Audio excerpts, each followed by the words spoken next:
ओम नमः शिवाय। जय भोलेनाथ। भगवान भोलेनाथ आप सभी की मनोकामनाएं पूर्ण करें। आपका मेरे चैनल नटखट कान्हा में बहुत बहुत स्वागत है।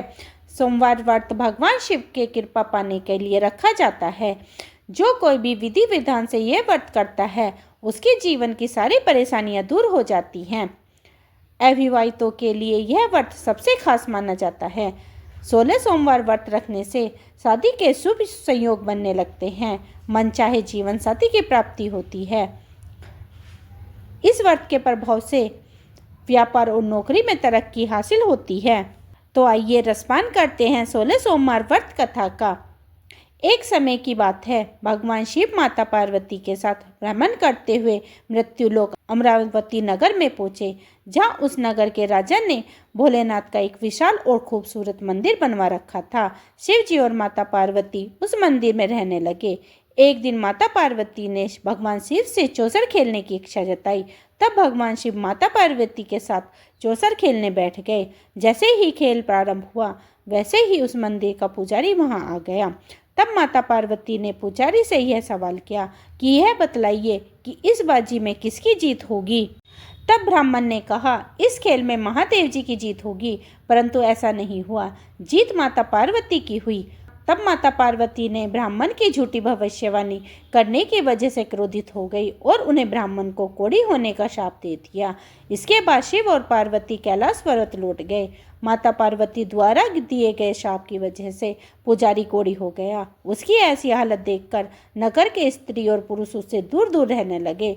नगर के कुछ लोगों ने राजा से पुजारी के कोढ़ी होने की बात बतलाई। जब राजा को पता चला कि पुजारी को किसी पाप के कारण ऐसी हालत हुई है तो उन्होंने पुजारी को मंदिर से निकलवा दिया। इसके बाद पुजारी मंदिर के बाहर बैठकर ही भिक्षा मांगने लगा। इस तरह से बहुत दिन बीत गए। तब स्वर्गलोक से कुछ अप्सराएं उस मंदिर में आई और उस पुजारी से उसके कोढ़ी होने का कारण पूछा। पुजारी ने निसंग को सारी बातें बतला दी। तब अप्सराओं ने पुजारी को 16 सोमवार व्रत रखने की सलाह दी। अप्सराओं ने पुजारी को 16 सोमवार व्रत की विधि बताते हुए कहा कि सोमवार के दिन सूर्योदय से पहले उठना, फिर स्नान आदि से निवृत्त होकर स्वच्छ वस्त्र धारण कर लेना। इसके उपरांत आधा सेर गेहूं का आटा लेकर उनके 3 अंग बनाना। फिर भगवान शिव की प्रतिमा के समक्ष घी का दीपक जलाकर गुड़, नैवेद्य, फूल, बेलपत्र, चंदन, अक्षर, जनेऊ का जोड़ा लेकर विधि विधान पर दोष काल में भगवान शिव की पूजन करना। पूजा के बाद गेहूं के आटे के बनाए गए 3 भागों में से एक भाग भगवान शिव को अर्पित करना और एक आप ग्रहण करना। बाकी भाग को भगवान का प्रसाद मानकर सभी में बांट देना। इस तरह से 16 सोमवार का व्रत रखना। फिर 17वें सोमवार को एक पाव आटे की बाटी बनाकर उसमें घी और गुड़ मिलाकर चूरमे का प्रसाद तैयार करना। फिर इस प्रसाद का भगवान शिव को भोग लगाकर सभी लोगों में बांट देना। इस तरह से 16 सोमवार व्रत करना और व्रत कथा सुनने से तुम्हारे सारे कष्ट दूर हो जाएंगे। 16 सोमवार व्रत की विधि बताकर अप्सराएं स्वर्गलोक को चली गई। पुजारी ने अप्सराओं के कहा अनुसार विधि विधान से 16 सोमवार व्रत किया। फलस्वरूप भगवान शिव की अनुकंपा से उसका कोढ़ दूर हो गया। राजा ने भी उसे फिर से मंदिर का पुजारी बना दिया। इसके बाद वह मंदिर में आनंद से अपना जीवन व्यतीत करने लगा। कुछ दिनों बाद जब भगवान शिव और माता पार्वती उस मंदिर में पधारे, स्वस्थ पुजारी को देखकर पार्वती जी ने उनसे कोढ़ दोष से मुक्त होने का कारण जानना चाहा। तब पुजारी ने उन्हें 16 सोमवार व्रत करने की सारी कथा सुनाई। पार्वती जी ने पुजारी के इस व्रत की विधि पूछकर 16 सोमवार व्रत प्रारंभ किया। पार्वती जी ने यह व्रत अपने पुत्र कार्तिकेय के लिए रखा। दरअसल उन दिनों माता पार्वती अपने पुत्र कार्तिकेय के नाराज होकर दूर चले जाने से बहुत दुखी रहती थी। 16 सोमवार व्रत करते हुए माता पार्वती ने अपने पुत्र कार्तिकेय के लौटने की कामना की। व्रत समापन के तीसरे दिन कार्तिकेय भगवान वापस लौट आए। अब कार्तिकेय ने अपनी माता से पूछा कि माँ, मेरे हृदय परिवर्तन के लिए आपने ऐसा कौन सा उपाय किया था जिससे मेरा क्रोध नष्ट हो गया और मैं वापस लौट आया। तब माता पार्वती ने अपने पुत्र की इस व्रत की कथा सुनाई। उस समय भगवान कार्तिकेय अपने एक मित्र ब्रह्मदत्त के परदेश चले जाने से बहुत दुखी थे। इसलिए उन्होंने अपने मित्र के वापस लौटने के लिए 16 सोमवार का व्रत किया। व्रत के समापन के कुछ दिन के बाद ही उसका मित्र लौट आया। फिर ब्राह्मण ने कार्तिकेय से इस व्रत के बारे में पूछा। तब कार्तिकेय ने अपने मित्र को 16 सोमवार व्रत की सारी विधि बतला दी। फिर उसने भी ये व्रत किया। 16 सोमवार व्रत का समापन करने के बाद ब्रह्मदत्त विदेश यात्रा पर निकल गया। विदेश में राजा हर्षवर्धन की बेटी राजकुमारी गुंजन का स्वयंवर हो रहा था। राजा ने प्रतिज्ञा की थी कि उसकी हथनी स्वयंवर में माला जिसके गले में डालेगी उसी से उसकी पुत्री का विवाह होगा। ब्राह्मण ने राजकुमारी के स्वयंवर में शामिल हो गया। तब एक सजी धजी हथनी सून में जयमाला लिए वहाँ आई और उसने ब्राह्मण के गले में जयमाला डाल दी। फलस्वरूप राजकुमारी का विवाह ब्राह्मण से करा दिया गया। एक दिन ब्राह्मण की पत्नी ने पूछा, हे प्राणनाथ, आपने ऐसा कौन सा शुभ कार्य किया था कि उस हथिनी ने सभी राजकुमारों को छोड़कर आपके गले में जयमाला डाल दी। तब उस ब्राह्मण ने अपनी पत्नी को 16 सोमवार व्रत की विधि बतलाई। इसके बाद राजकुमारी ने भी पुत्र इच्छा से 16 सोमवार व्रत किया। कुछ दिन के बाद भगवान शिव की अनुकंपा से राजकुमारी को भी एक सुंदर और स्वस्थ पुत्र की प्राप्ति हुई, जिसका नाम उन्होंने गोपाल रखा। बड़ा होकर राजकुमारी के पुत्र गोपाल ने अपनी माँ से पूछा कि माता, मैंने तुम्हारे ही घर में जन्म क्यों लिया, इसका क्या कारण है। तब माता गुंजा ने पुत्र के 16 सोमवार व्रत की महिमा के बारे में बतलाया। व्रत का महत्व जानकर गोपाल ने भी राज्य पाने की इच्छा से व्रत किया। व्रत समापन के बाद गोपाल घूमने के लिए अपने नगर के पास ही दूसरे किसी नगर में गया। वहाँ के वृद्ध राजा को गोपाल पसंद आ गया और उसने अपनी पुत्री मंगला का विवाह गोपाल से करा दिया। 16 सोमवार व्रत के प्रभाव व्रत करने से ही गोपाल महल में पहुंचकर आनंद से रहने लगा। 2 साल बाद उस वृद्ध राजा का निधन हो गया तो गोपाल उस नगर का राजा बन गया। राजा बनने के बाद भी वह विधिवत 16 सोमवार का व्रत करता रहा और व्रत 17वें सोमवार को गोपाल अपनी पत्नी मंगला से व्रत की सारी सामग्री लेकर वह शिव मंदिर पहुंचने के लिए कहा, लेकिन पत्नी ने अपने पति की आज्ञा का उल्लंघन करते हुए सेवक को द्वारा पूजा की सामग्री मंदिर में भिजवा दी। जब राजा ने भगवान शिव की पूजा पूरी की तब आकाशवाणी हुई, हे राजन, तेरी पत्नी ने 16 सोमवार व्रत का अपमान किया है, इसलिए रानी को महल से निकाल दे, नहीं तो तेरा सारा धन वैभव नष्ट हो जाएगा। आकाशवाणी सुनकर राजा ने रानी को महल से निकाल दिया।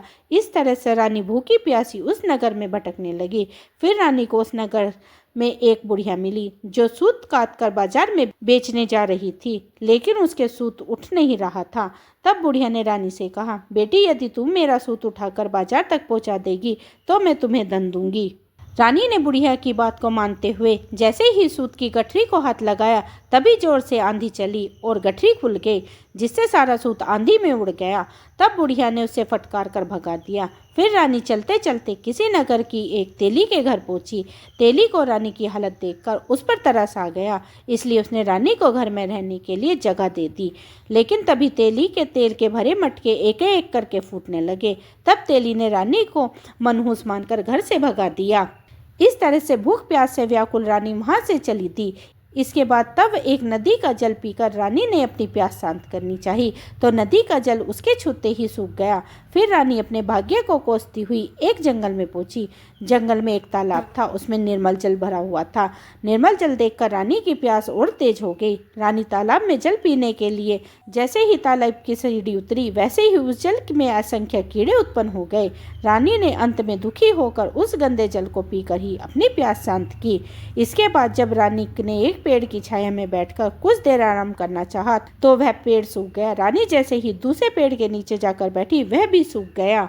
वन और सरोवर की यह दशा देखकर उस वन के ग्वाले को बहुत हैरान हुआ। ग्वाला उस रानी के मंदिर में पुजारी जी के पास ले गया। रानी को देखते ही पुजारी जान गया कि यह अवश्य किसी बड़े घर की है, किसी पाप के कारण ऐसे दर दर भटक रही है। तब पुजारी ने रानी से कहा, पुत्री, तुम इस मंदिर में रहो, भगवान की कृपा से कुछ ही दिनों में सब ठीक हो जाएगा। रानी उस मंदिर में रहने लगी, लेकिन राजिनी भोजन बनाती तो सब्जी जल जाती, आटा छूती तो उसमें कीड़े पड़ जाते, जल स्पर्श करती तो उसमें बदबू आने लगती। पुजारी भी रानी के दुर्भाग्य से चिंतित होते हुए बोला, हे पुत्री, अवश्य ही तुमने कोई अनुचित काम किया है जिसके कारण तेरी ऐसी दशा हुई है। पुजारी की बात सुनकर रानी ने सारी घटना बता दी। पुजारी ने कहा, अब तुम कोई चिंता ना करो, सच्चे मन से 16 सोमवार का व्रत करना शुरू कर दो। पुजारी की बात सुनकर रानी ने व्रत प्रारंभ कर दिया। जब रानी ने 7वें सोमवार को विधिवत व्रत का समापन किया तो उधर उसके पति को रानी की याद आई। राजा ने तुरंत अपने सैनिकों को रानी को लाने का आदेश दिया। रानी को ढूंढते ढूंढते सैनिक मंदिर में पहुंचे और रानी से वापस लौटने को कहा। तब पुजारी ने सैनिकों से रानी के वापस जाने के लिए मना कर दिया।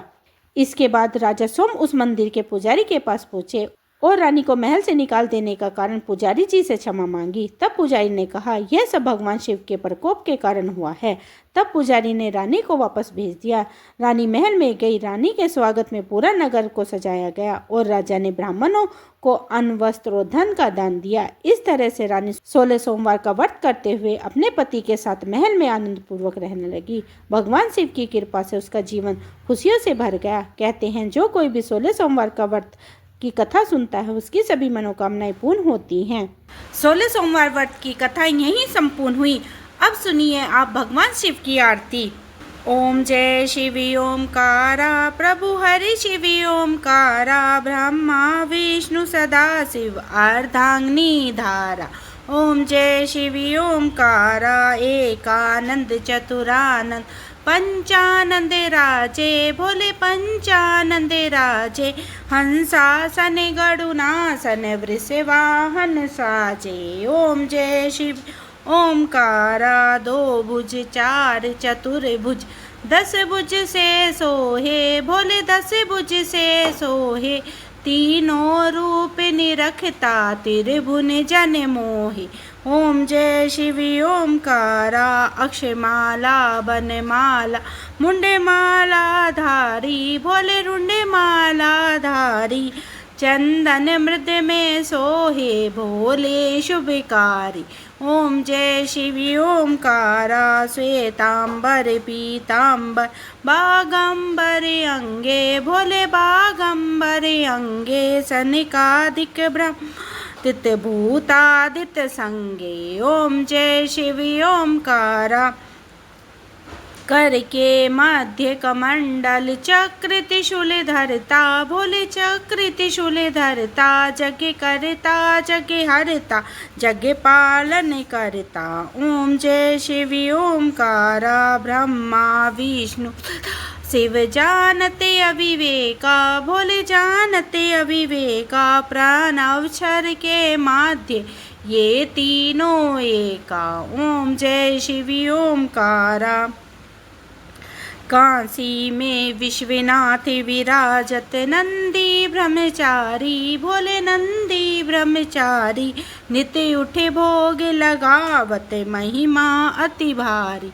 ओम जय शिवी ओमकारा, त्रिगुण शिव जी की आरती, जो कोई नर गावे, स्वामी प्रेम सहित गावे, कहते शिवानंद स्वामी, भजते हरि हर स्वामी, मन वांछित फल पावे। ओम जय शिवी ओमकारा, ओम जय शिवी ओमकारा, प्रभु हरि शिवी ओमकारा, प्रभु हरि शिवी ओमकारा, ब्रह्मा विष्णु सदा शिव अर्धांगिनी धारा। ओम जय शिवी ओमकारा। जय भोलेनाथ। दोस्तों, ये थी आज की वीडियो। उम्मीद करती हूँ आज की वीडियो आपको पसंद आई होगी। आप मेरी वीडियो को प्लीज़ लाइक करें, परिवार और भक्तजनों में शेयर करें। अगर आपने मेरा ये चैनल अभी सब्सक्राइब नहीं किया है तो सब्सक्राइब कर लीजिए, क्योंकि यहीं पर मैं साप्ताहिक कथा भी लेकर आती हूँ।